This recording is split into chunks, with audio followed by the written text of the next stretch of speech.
of it standing round.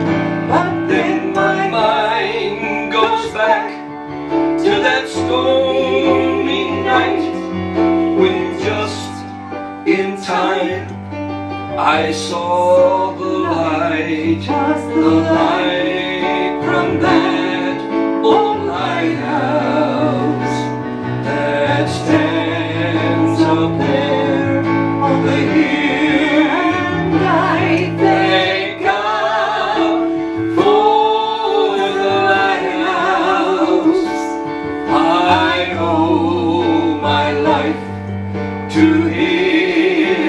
For King Jesus is the lighthouse, and from the rocks of sin He has shown a light around me that I could clearly see.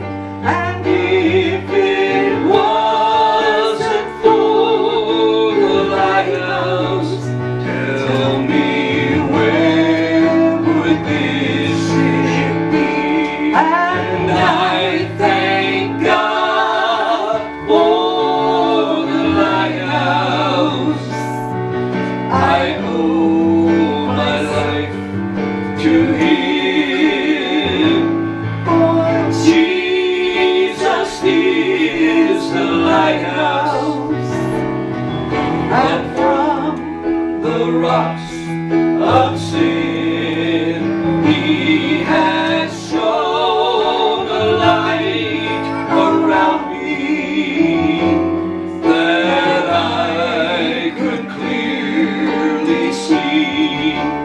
If it wasn't for the lighthouse, tell me, where would this ship be?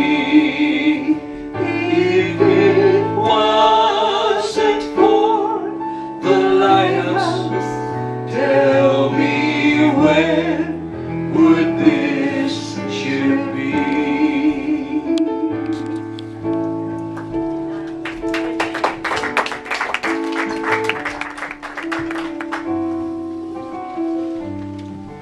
Any guesses on what my message might be about tonight? You would stand with me for the reading of the Word.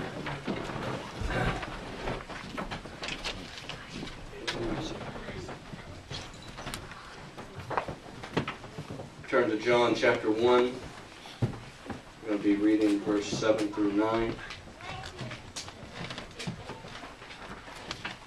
Tonight I want to preach on this simple thought, this little light of mine. John 1, starting with verse 7, it says, "The same came for a witness to bear witness of the light, that all men through Him might believe.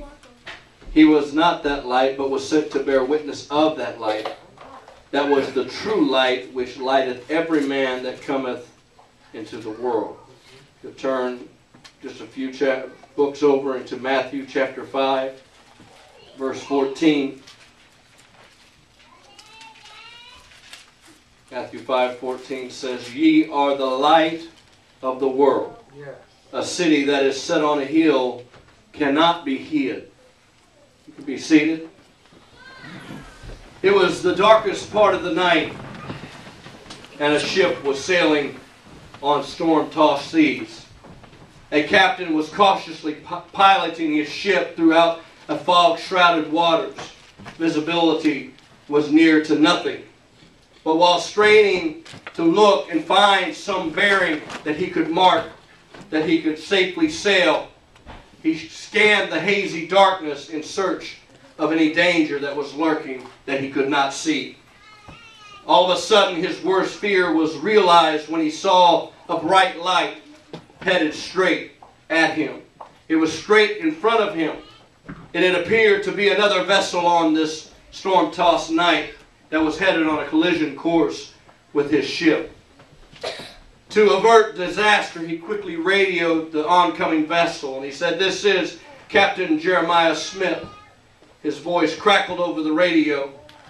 Please alter your course 10 degrees south. Over.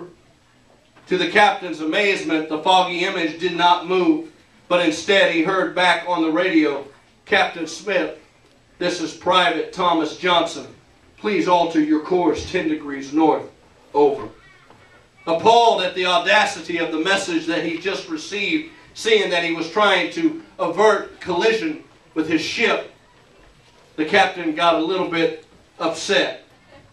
And he says, Private Johnson, this is Captain Smith, and I order you to immediately alter your course 10 degrees south. Over. A second time, the oncoming light did not budge or change course. And a sound crackled over the radio, and it said this, with all due respect, Captain Smith, came the private's voice again, I order you to alter your course immediately 10 degrees north. At this point, the captain had had enough from this private. And he said, Private Smith, I can have you court-martialed for this. For the last time, I'm going to tell you, I'm commanding you. This is a United States warship, and I'm commanding you with the authority of the United States government to alter your course 10 degrees south, for I am a battleship. There was silence on the radio for a moment, and then the private came back on the radio again, and he said, Captain Smith, sir, with all due respect, once again, I command you to alter your course 10 degrees to the north.